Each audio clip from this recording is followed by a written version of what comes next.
look. Okay. Yeah.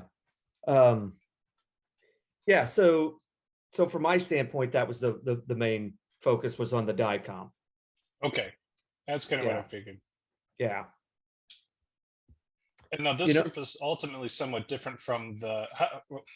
So there's the scanning standard group or scanning something, and I know we had a little bit of a talk with them at the first meeting. What are the real differentiators there?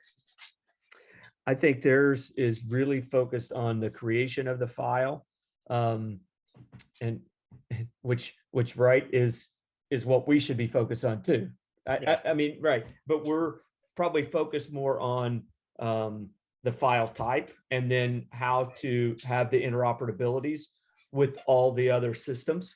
And so it's more about why we need to create that certain file type, and that file type needs to be Dicom. And I mean, so I think that it's a really great question, because why aren't we talking together? But I think once the file's created, there's so much more too. Oh yeah. And I think that's where we end up fitting into this more. I mean, I think we need to do the justification of why there needs to be one file type and we need to go to Dicom. Now, once it's Dicom, how do we create these avenues between all of these systems? I mean, I'm at WashU and we're trying to, implement some of this stuff, and just talking about the primary diagnosis, and it's just the workflows are complicated if you have more than one vendor. But then when you talk to, I've talked to Matthew Hanna and several groups, and there is no one scanner that is perfect that meets all of our needs. And so you end up with multiple scanners, but then you end up with multiple viewers, which causes even more problems, right? Sure.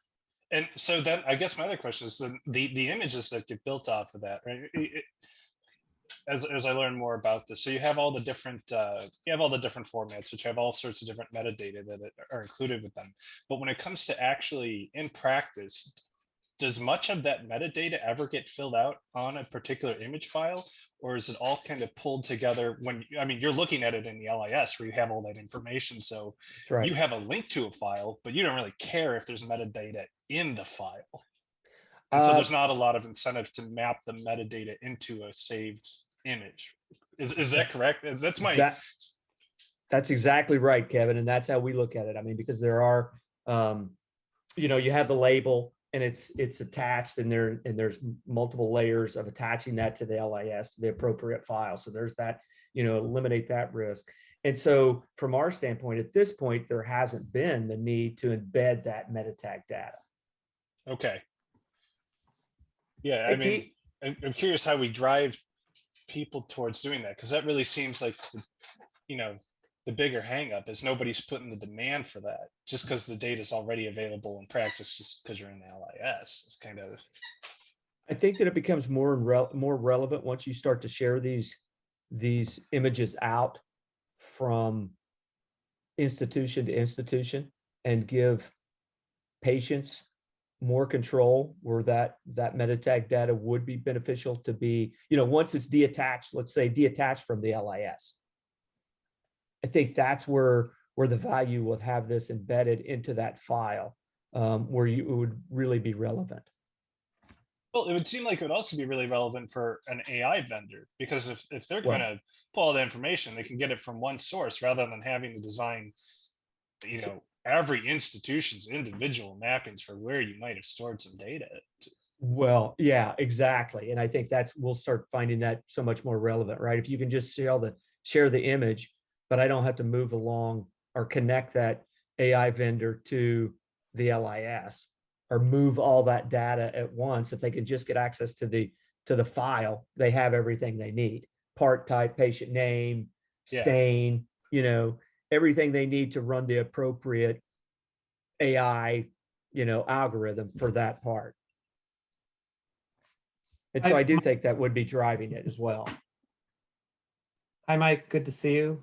Hi, Kevin. Kim and I were in another room, and we were having a nice chat, but we realized that you weren't there, so we got booted in the correct direction, I think. How's it going? How's it going, Keith? Haven't seen you in a while. I'm doing well. Thank you. Thank you. Nice to see you as well. We were, Keith, we were going through one of our tasks is we wanted to go through this. You'll see on my screen, I think you see the document, the data standardization. We wanted to go through that. We had put this together, and this is what would be on the website, kind of our the executive summary and kind of the key elements and things. You probably haven't seen this. Do you mind going through this? And no, not at all. Giving, Sounds great. Kevin's given some feedback. If you could give some feedback as well, that would be fantastic.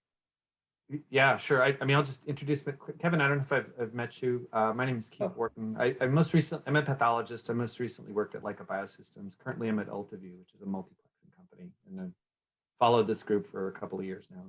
You and I actually had dinner together at a table at one of the PPA meetings. Good. It's it's the crazy pandemic year. Oh yeah, I totally understand. Yeah. So I'll introduce myself as well. Please. I'm Kim Blindman. I'm at Yale University. I have recently just actually joined this group, and I'm actually quite interested in data standards because I've done it for flow cytometry. I'm on the data standards task force, and I've been there for probably, well, a little bit over a decade for the International Society for the Advancement of Cytometry, and we've kind of went through this process, for our FCS file standardizations. We've actually come up with, a new specification actually this year, and new nomenclature for the FCS file standards. So I actually do a lot of high complexity pathology. And when I saw this as one of your initiatives, I'm like, oh my gosh, I would totally love to get into that because, I can really see from, where we've gone from flow cytometry, what the actual, the nightmares that we've gone through as we're trying to put these things together. So I would love to hear how you guys are approaching this and help any way that I can. Well, great. Welcome. Thanks for joining us. Thank you. Certainly nice meeting you. Yeah, so if you guys could go through this fairly quickly, and we could discuss it.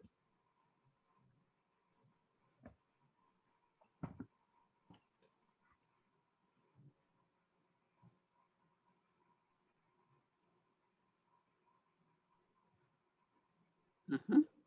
I think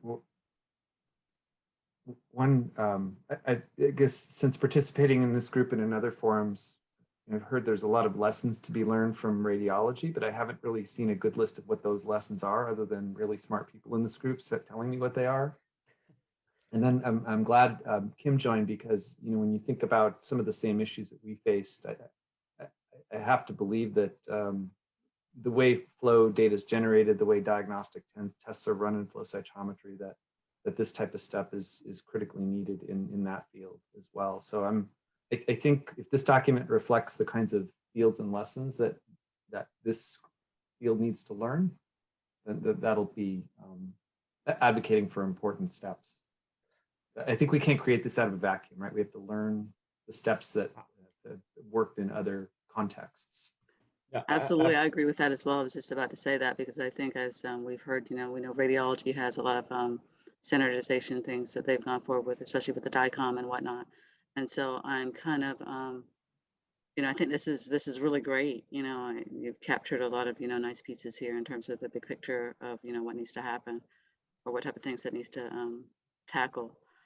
So I was wondering, in terms of the portability and focus and interoperability, are you speaking in terms of different instrumentation or actually being able to more so have, a patient carry from point A to point B from, how is it, what are you looking at in terms of that? I think that it's both. Okay. And Kevin is on here as well from CAP, and he is heavily involved with Dicom, which the secretary, Awesome. right? Yeah, and so he's kind of an instrumental piece of this. I feel Marcus Herman normally is here, but he's He's in Hawaii on the beach somewhere having a Oh, Mai Tai, I nice. believe. And so I'm a little bit envious of him. I'm And sorry. so, This is more important than that. What you should yeah, get on the phone right now. very disappointed in his dedication to Dicom and standardization, right? No, Kim, I would love to hear more about some of the, data generated from the flow and what we should be thinking about from this standpoint, are we not? Because it's not just about, moving these images outside institutions and for patient care and things like that. I think that it is associated with AI vendors and scanning vendors and other devices. And so some of that flow data is generated from other devices. And so how does that fit in? Mm-hmm. Mm-hmm. What kind of formats when you're generating the flow data, what kind of formats do you have with that? I mean, I know So there's one of the things that so many we different, right? yeah, so one of the things that we actually instituted, a few decades ago was actually one single file format. So that way, every single instrument vendor, every single software designer has to use this file format, right? And then that way, you can move this from, this is totally portable in terms of, where it can actually go. And so for us, that was, and then with that, what changes from, from version to version of that file format is the type of things that you add in your metadata. And so as we move from, a standard like flow cytometer, that captures, 3 colors to now the ones that are capturing, 22 to 100 colors versus your mass spec, flow cytometers, we've added in a lot of different things into that file format that people can actually use to analyze the data from commercial vendors to actual third-party sources and things of that nature. You can actually take it into the hospital, in terms of trying to have different security measures and things like that embedded into that as well. So it gave us a lot more flexibility in terms of what can be done, but also a lot more control over who does what and what is actually required for that standardization. And when I say standardization, meaning that there are a certain minimal amount of things that have to go in to each one of those files so that you don't have this laundry list of metadata fields that are blank and are not useful. So we have gotten, like buy-in from literally all the vendors, all the software designers and things like that about, what goes in there, and everyone makes sure that that happens so that you can share files across streams. And so I think that's one of the big things that really helped, the organization for standardization, is just making sure that, everybody, there's one file format, there's one group that controls that file format. And so that group was actually us. So the International Society for the Advancement of Cytometry, everyone trusts it. So not only, so it's like a community, just like this one, where you have, not only academics, but government, you have industry there as well. And so you have a lot of different, stakeholders that are that are helping to push this forward and keep it going. And as I didn't mention this, I mentioned this to Keith when we were in our own little personal session, long link, that we actually just rolled out a new, not only a new standardization a couple of months ago, but we also rolled out a new nomenclature as well, because one of the things that we're actually finding is, if you've ever done any type of flow cytometry, that we have all these different ways of calling, our wonderful fluorochromes plus their tags. So, if you look in a paper and it says, you can have, for example, Alexa Fluor 488 could be AF 488, it could be Alexa 488, it could be, all these different versions of that. So we all have all these wonderful synonyms. And the problem with that is that when you're actually trying to do any type of big data analysis and extracting that data out of, the literature, or extracting that data from patient information for you to do any type of analysis, you can't, it's difficult for you to hone down on, all these different pieces that says the same thing, because they're called by different things. And so there are many different pieces into the standardization that we actually pushed into to kind of push this forward. That's fantastic. So what did you guys, and how long did it take for you to come up with what is in the meta tag data of that single file? So this was actually a beautiful collaboration with all the vendors, all the key vendors who made all the flow cytometry instruments.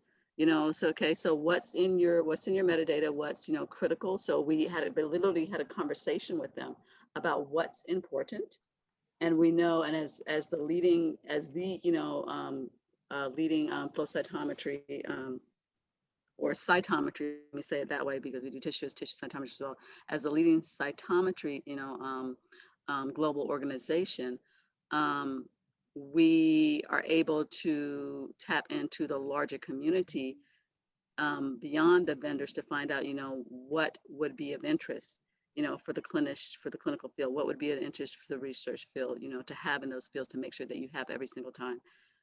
As you start to build these new tools, whether they're AI tools or if you're doing, different special, spectral and mixing, things of that nature, what's coming down the pipe, so to speak, that, we can incorporate into this now.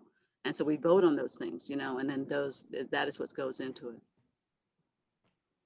So Kim, I just have a question. I don't know anything about your standards, but this is really exciting and interesting. I think we can learn a lot of lessons. I've looked at a lot of flow cytometry plots, but I'm trying to understand by analogy to histology. So what's the landscape? What's the canvas that you're trying to make shared between all the platforms? Because by analogy, that landscape would be, or the canvas, if you will, would be an H&E section, right? I'm sorry, because you said the canvas would be an H&E section, right? Right.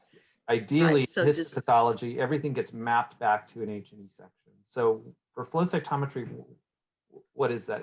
Yeah, go ahead. So for flow cytometry, it's actually three pieces. So for flow cytometry, it's that is the actual file. So so our flow cytometry files, are FCS files, right?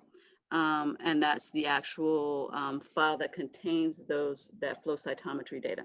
So that's one piece of the standardization. It's a very big piece, right? And that very big piece is what actually you see culminates into that, that 2D or 3D plot that you see, right?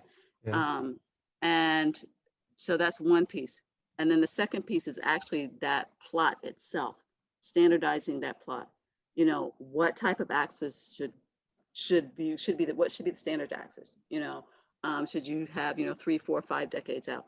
What actually should go on in terms of the nomenclature of the names that you put on those axes, so that we can go back, and actually make sense when we do this in large, big data, analysis, that you can actually be able to pull those names out in a way that's interpretable, in the long run. Okay, so that's 2. And then 3 is being more forward thinking in terms of the actual analysis itself. So we've morphed from being, your standard flow cytometry, where you're doing just standard logarithm analysis, to now where we've morphed into doing spectral unmixing, and spectral imaging, which is, analogous to a lot of the things that we're doing in histology, right?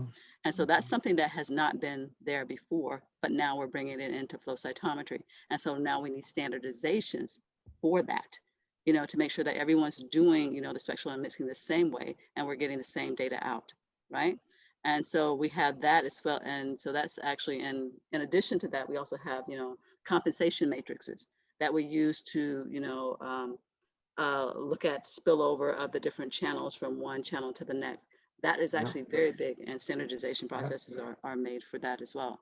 And so there's a lot of different pieces, that can come into play with standardization. It just kind of depends on what, this group wants to do with the standardization processes, what they want to tackle. So this is a large thing. So when I'm talking here, it's really a massive, undertaking. So you may want to pick some low-hanging fruits to start out with, and and start to build from there. In terms of forward thinking, I'm thinking of just the explosion of data in single cell analysis and the deep phenotyping that comes through. So do you think that your file format will be, or the framework will be adequate to capture single cell phenotypes overlaid on flow cytometry data?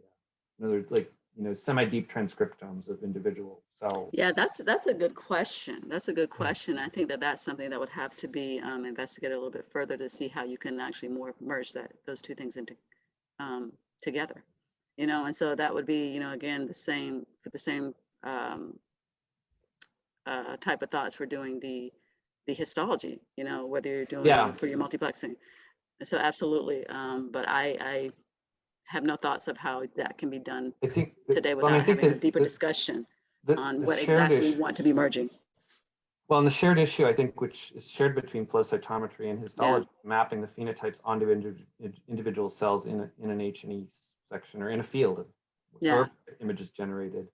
So I mean, I know file formats are important, but I wonder if structuring all the different file formats in a way that lead to the same, you know, canvas that the pathologist can look at is what this group should be focusing on. Because not just standardization, it's also standard display. And go ahead, Mike, you were going to say. Yeah, well, I was going to say that's somewhat what, and Kevin could certainly speak about this, is what the Dicom working group is working on, I believe, right? Isn't that Kevin?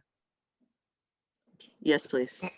Well, we haven't really been, so they've already established, you know, their set metadata fields for Dicom, but in terms of annotations, they're working on their bulk annotation piece, but I don't know that how specific it's got with regard to how you would label anything that you're annotating. Okay. I think there was talk of that, but I think they wanted to be more flexible than too controlled.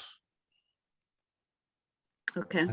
Which makes sense. I guess in the world I live in, I mean, there's a bunch of AI surveys being done with deep learning, predicting features, structure features, and so on of H&E sections. But I think, like, if you look at all lymphocytes, they all look like little billiard balls, right? So there's no way that you're going to tell a B cell from a T cell, you know, from an exhausted T cell with H&E. You may be able to by association with other cells, but on an individual cell phenotyping level, you'll never be able to do that without, you know, IHC or some kind of biomarker that you're going to have to integrate into that image. So I'm wondering if the format we strive towards should be one that is the H&E. It's basically the landscape of the tissue cell. Yeah, but for the H&E though, you can actually stain you can actually do your multiplex staining, or your, you know, whether it be fluorescence or, you know, multiplex, you know, chromogen base, as in actually, you know, your IHC, your standard IHC staining, and you can do H&E on top of that, and so that you can use that to have your architectural anchor, so to speak, for that. And so I think for that, that's more about, you know, the actual processing itself, and then, you know, you're actually coming up with, you know, a file format or something like that that's necessary to build that out. Although we must say you're converting, if you're doing IF plus the H&E, that's, you know, trying to format bright field and fluorescence, and that would require, you know, a little bit different for the file formats themselves and standardization of that. So again, it depends on, I mean, we can go through like so many different things. So well, I'm trying to think future. I'm trying to think for the future. Right now, it's all single cell profiling, right? There's this DSP from NanoString. There's probably other techniques that are coming along the pike that are going to give you, you know, XY transcriptome data or proteomic data across a field of an image, either whole slide or, you know, fields of view. And I think the standardization beat should be aimed towards being able to integrate and view all these in the context of the same or, you know, highly similar images, because this is going to be the most useful clinically, right, to the pathologist and to whatever algorithms that need to analyze that stacked data. But so are you thinking about overlaying that on a traditional pathology slide, or because, you know, for the nanostring and all those different platforms, they're actually destroying the tissue to kind of, you know, get that there. So you're not getting the same. So you may have a serial section that you're overlaying that on. And in that case, I'm not a big fan. Well, so it depends on the technology. You can, so it depends on the technology. You can do both. The one we work with, actually, you can stain for H&E after you're done with all the multiplexes, get perfect registration. But that won't be the case with every technology. You're right. There'll be exactly. So that's what I'm thinking about. You know, so as you mentioned, you didn't mention your technology. You mentioned nanostring. So I was thinking about how nanostring does it versus how your. Well, mass spec does the same thing, right? Mass spec destroys. Absolutely. You don't get a pretty picture after that. But I think for pathologists to accept it, they're going to need to see the H&E as a reference for at least Yeah. the next generation. Like maybe in 40 years when pathologists no longer need H&Es, they won't demand them. But I think until then, I think they're going to demand them. It's a hypothesis. Right? Hey, Alex, Hi. how are you? How are you? I just saw that you joined us. I didn't realize that. How are you? Pretty good. I joined a few minutes late. I suppose I ought to introduce myself first. Yes, and please do. Hello, my name is Alex Mays. I'm currently a clinical informatics fellow at MGH, and I am, well, the explicit reason that I decided to join this group today, partially because I have been spending some time with Joe Leonards, but also because I'm writing a paper with Marcus Herman. So I've been getting a lot more interested specifically in the standardization question within this wider area. So that's sort of where I'm coming from and why I am joining. A question that I actually had from listening to this conversation right now is either in the cytometry space or, well, it sounds like this does not exist in Dicom, so I guess I'm more explicitly asking, does this exist in cytometry? Is there any effort to standardize the sort of the derived features that one would use to assign specific features of a given downstream image? In the case of, say, like, how are we going to define what is a lymphocyte or something like that? And the explicit analogy that I'm thinking about right now is watching a lot of devices and remote sensing groups wrangle, like, how do we define what is a step on a pedometer or something like that when there's multiple different vendor pedometers, and then finding that it's actually extremely difficult to compare the algorithms of 6 different vendors because they're all doing it slightly differently. And then that prevents adoption of any of them as a reliable downstream metric. And I don't know to what extent that's either been tackled within cytometry or it sounds like not really being addressed so far in Dicom, because I think that we're very early in this process. So in terms of cytometry, as you probably know, all of the cell types have a biomarker on them, okay? And so so we have one file format that every single company uses. I don't know Okay. if audio. And that with that one file format, right? The biomarkers that you use for your cell types is what defines it. So then you get into, okay, well, how do you actually, the algorithms that go into you actually defining things like the gating around those, things like the, and then from your gating and then the downstream analysis for the subsequent datings and things of that nature. All of that is part of the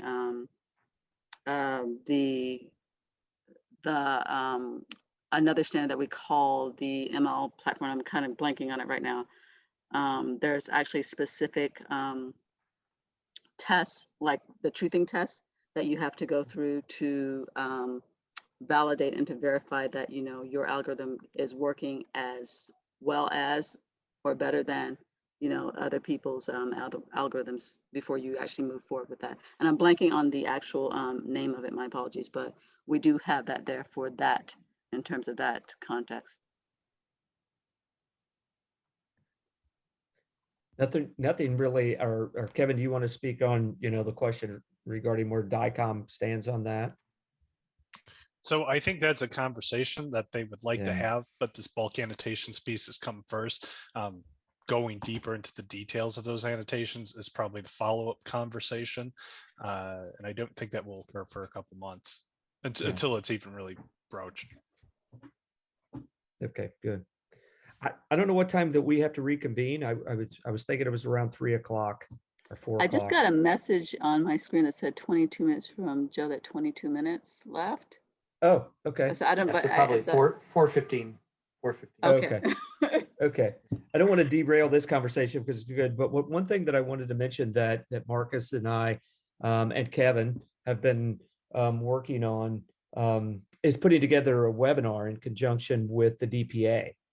So partnering with the Alliance, the DPA, Dicom, some other groups, and putting together a webinar on standardizations.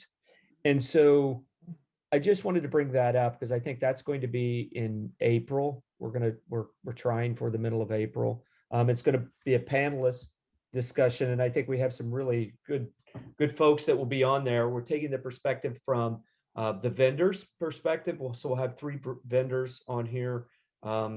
Jakob Schmidt, someone from Philips, and someone from Carista. Then we'll also have customers or users, essentially, Dr. Dash from Duke, Dr. Mina, I believe, from Spain, and Dr. Craig Sayers from National Health Service, I think in the UK, I believe. And so we'll have a panel discussion, and I would, if there's particular questions that, because we're going to try to make this as streamlined as possible. So we've started putting kind of questions that the moderators can ask. But as far as from customers, clients, users, from you guys, are there particular questions that you think that should be asked at this webinar that you think most users would want to know with some of the standardizations? I know one thing we're going to talk kind of updates on the Connectathon that the DPA has had before, which has been really successful. And is it Dicom, Kevin, that is really putting it on the hackathon? Yeah, yeah, it's absolutely Dicom. Okay, that's what I thought. Could you explain a little bit of what you and Marcus are working on that? Sure. So the first iteration of the hackathon is taking parts of the Dicom standard that already exists for doing, manual annotations. Anything that's going to be a low number using the standard SR tools already available in Dicom. And I guess seeing if they can annotate an image and then exchange those with other folks using Dicom viewers and storage methods, and then eventually that will move on to doing the bulk annotations piece. But until that supplement is added to the standard, they're starting with what they already have, and so this is expected to evolve very quickly. Good. Okay. And so with that webinar, we'll introduce that that Marcus and Kevin will be having, and then really try to take questions from the group. But if there's any particular questions that you guys think we should focus on or anything like that, love your input on that. So one question I think that might be kind of interesting to pose to the vendors, and this goes to the earlier part of our conversation, is more, are the scanner vendors doing something to work more closely with the LIS vendors? Like, is there already like any kind of effort between, let's say, PIcc and Leica to, make sure that any image captured in Leica has a standard way to pull data from PIcc to merge into an image format, even if it's not Dicom? Are there efforts underway to make mappings happen? It's a good question because I don't know that there is. I doubt it. I'm just I curious doubt if it too, anyone. to be honest with you. No, and so I think that's a really good question to throw out there.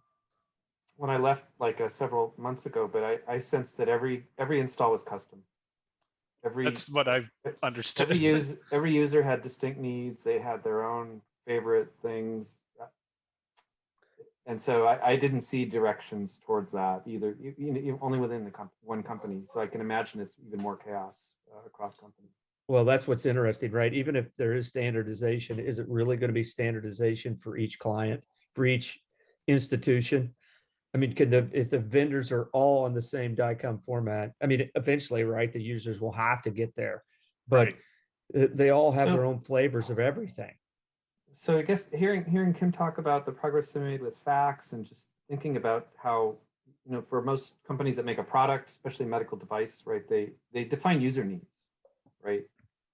They define user needs, and that leads to a product definition. So why can't the file format be something that's treated in the same way? I sense that, again, from my been watching for the last 3 years, this activity, we're getting closer to something we don't know what we're trying to define and achieve. So it's good we're getting closer, but it seems that I don't think we've defined the target. I think a really useful exercise would be to define the target as it's defined. And I like Kim's suggestion about how you incorporate what you need to know now with what you think you might need in the future. And that's why it was so important for us to move towards one shared file format. and that all the vendors were back behind, and there was nothing, and you can still keep your proprietary whatever you need within that. But, you know, it made interoperability so much better and so much cleaner. You know, there's no question of, you know, that, you know, vendor A's product is, you know, just as good as vendor B, or that you can read, you know, if you're using like a, and for most of these things, it's more about, you know, your software in terms of your reading, you know, you're having that individuality, so to speak. And so being able to have that, you know, that third party or that internal software, if you have, you know, things that are clinical that you need to have that you can't have outside of the walls, if you can have your own software design between that and you be able to use that file in that specific format, then, you know, it just makes things so much nicer, especially for the clinical space. Yeah, absolutely. So I can't. I think if the go ahead. statement could somehow reflect that concept that we need to work towards a standard that I think it needs to go through a product, like a user needs product definition process that these vendors should know really well. That's probably what a working group needs to do. And then I think for digital pathology, right? What are those user needs? I guess I would advocate that it has to be based on being able to see multimodal data in the context of a tissue section. That like has to be the purpose of it. Whether it's IHC, special stains, multiplex, DSP, mass spec, all of this data from these various modalities has to be, in my view, then formatted to be kind of sort of overlaid on this H&E section. Agreed. That's the vision in my mind. Agreed. Agreed. So Again, definitely being forward thinking. And that's why, you know, again, I work for a multiplexing company. We advocate for what we sell, just like the vendors advocate for what they sell, just like what everybody, you work for a company advocate. But I think we're not going to get there unless we agree on what the sort of the shared goal is, and format the data in a way that's focused on the user. Yeah, no, that's a really good point. And, you know, hopefully from even the webinar, we get some of that feedback and do understand, you know, maybe better from multiple sites, what others' needs are and what they're looking for. That's the goal, I suspect. Great. Any other topics that we wanted to talk over the next 10 or 15 minutes? Maybe Alex, if you're writing a manuscript on Dicom, can you give us some preview of where things are going and what the gaps as you see them are based on your read of the landscape? Well, I will freely confess that I'm actually very new to the Dicom portion of this. So I have been more interested really in HL7 and in Fire. I've been sort of more focused on that. Okay. And then I am writing Marcus's specific tool that he developed that was a translator of the proprietary LIS format data into a Fire server, which then populates the metadata tags for the Dicom files that he creates. Okay. So I didn't actually build any of that, but I'm in the process of writing sort of like, this is what we did, and this was the important takeaway. I do think that the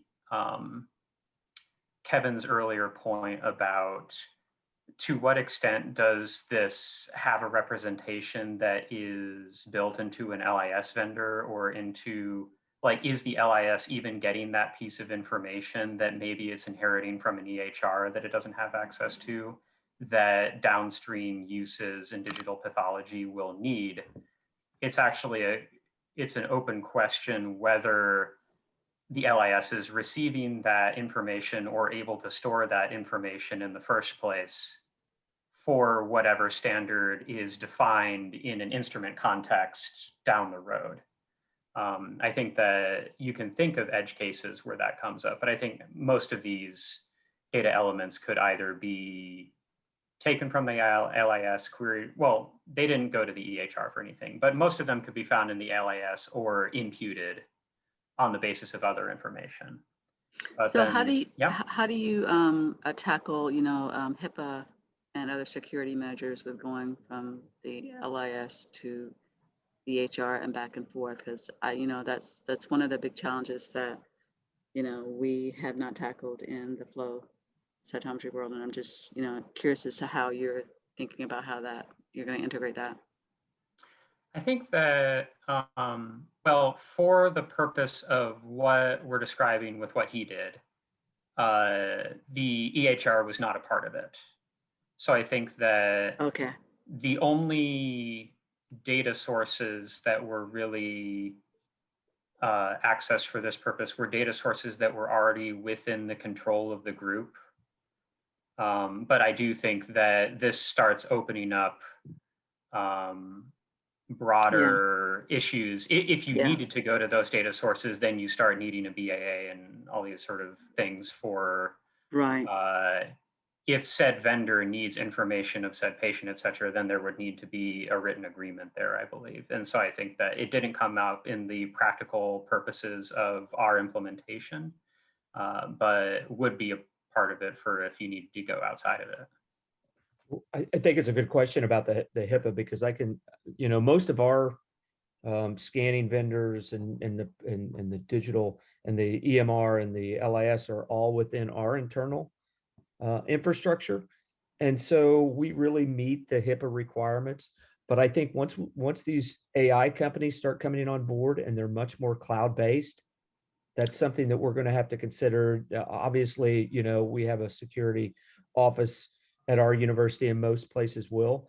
But I think along with that, there probably needs to be some recommendations and some standardizations that will certainly help. Exactly. And that was actually the main reason why I was thinking about that, because that is one of the issues that we have been struggling with over the last actually few years, as we're pulling in clinical flow cytometry a little bit differently into the practices and things like that, as especially as we're going to these cloud-based systems and we're having these different AI tools being incorporated or potentially being incorporated into it. How do we protect our patients? How do we protect the security and things of that nature? And so this is very key, and something that I think that would be nice if this group can think about if you have the bandwidth to tackle. Baby steps. But no, I absolutely agree with you. Exactly. We have to think big. Gotta think big. No, I agree. But even we are utilizing Teams now for clinical purposes on messaging back and forth within the hospital, and that's cloud-based. And so we have to be very Microsoft Teams. Yes. Oh my gosh. And for certain things with sharing MGB is doing that images. for literally like clinical teams are managing patients on the basis of secure messaging, and that if you have the agreements in place. If you have, we have the agreements, it still makes me really nervous, right? Yeah, me too. I mean, actually, we've done it on our hospital side as well, and it makes me extremely nervous. I don't. Anyway. Yeah, we are shooting videos into the ORs for some of our digital pathology right now, and it's raised red flags, right? Now, and we have the agreements in place, but it certainly has raised red flags. Yeah.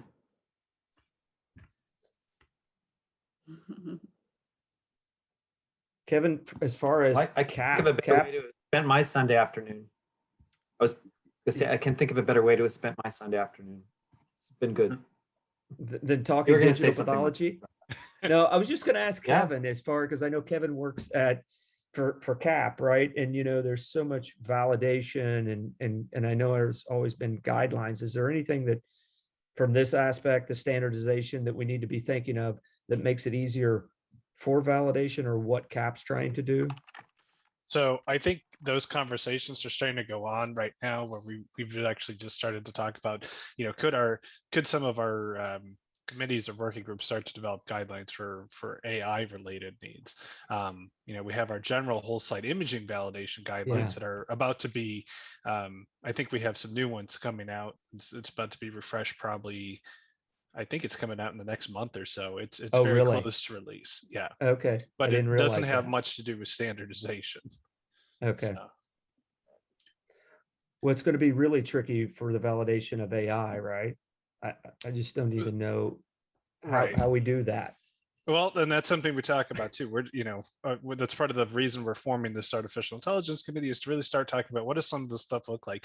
What does proficiency testing for AI look like? Is some of it, is it something more complex than you got the result right? Probably should be, but what form does that take? Yeah. Yeah, And I can add that I actually just came from the MIAL breakout session, and this is all we've been talking about. It's really, how is it that we define that? And what was interesting is the consensus that we're coming out with is it's, the model is actually the very little piece of the whole process. What's really going to be important is defining how, like some sort of goodness of fit of the data, the reproducibility of the model, but really knowing when your model breaks, knowing that it doesn't do everything, and Yeah, defining nice. that landscape is key. Yeah. That's nice. That's nice. I like that. I like that a lot.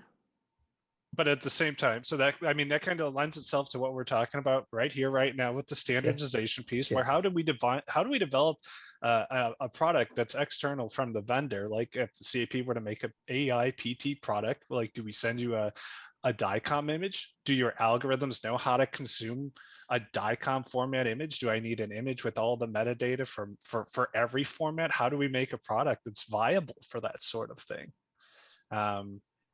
Something to break. It's something that, should be broken, and you shouldn't have been able to give a result for, whatever form that takes. Yeah. Right. No, that's a really good point. It's analogous to drug and device development, right? You need to understand the failure modes. Yeah. Not a surprise. When does it fail? Why does it fail? What are the Why does it consequences? Mitigate against them. Yeah, absolutely.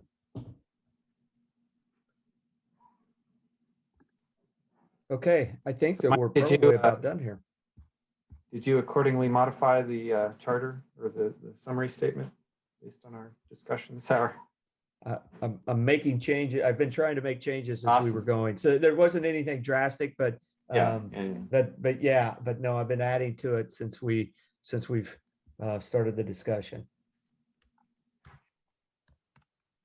I think this is Good. a really fantastic start. I like really the direction that this is going in, and the thought that's going through it in terms of, the pieces that really need to go in. And maybe, we may want to think about, what are the first steps? What are our low-hanging fruit? How do we just start this?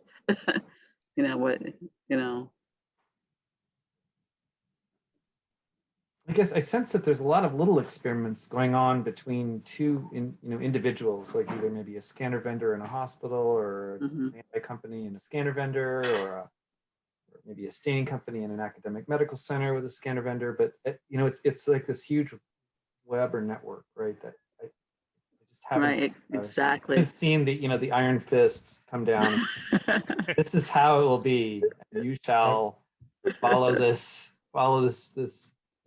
handprint. I don't know. Let's take that, or believe it or not, I mean, that it's been, really, so again, in the flow cytometry community for the International Society for the Advancement of Cytometry, it's really been a welcome change. As I said, on all of our committees, our vendors are part of it, industry, academics, government is part of it.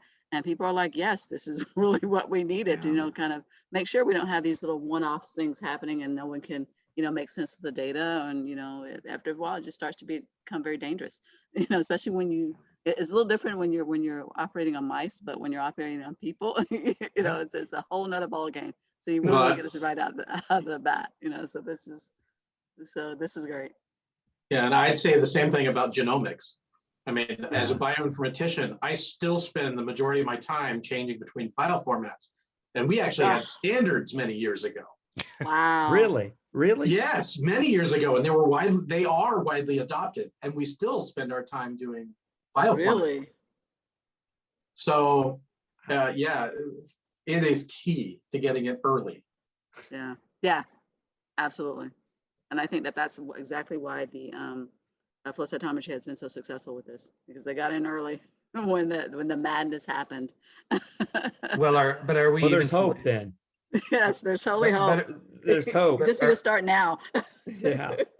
But are we too late to be early though, based on all the I don't think vendors, so. all the different? No, I don't think we're too early because Okay. there's not enough AI is not widespread enough that, you know, if suddenly all the AI developers start demanding that, hey, we want to work with Dicom formatted images with this metadata.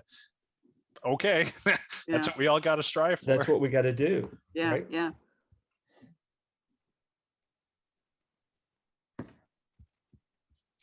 Okay, great. I Awesome. think we're supposed to be back.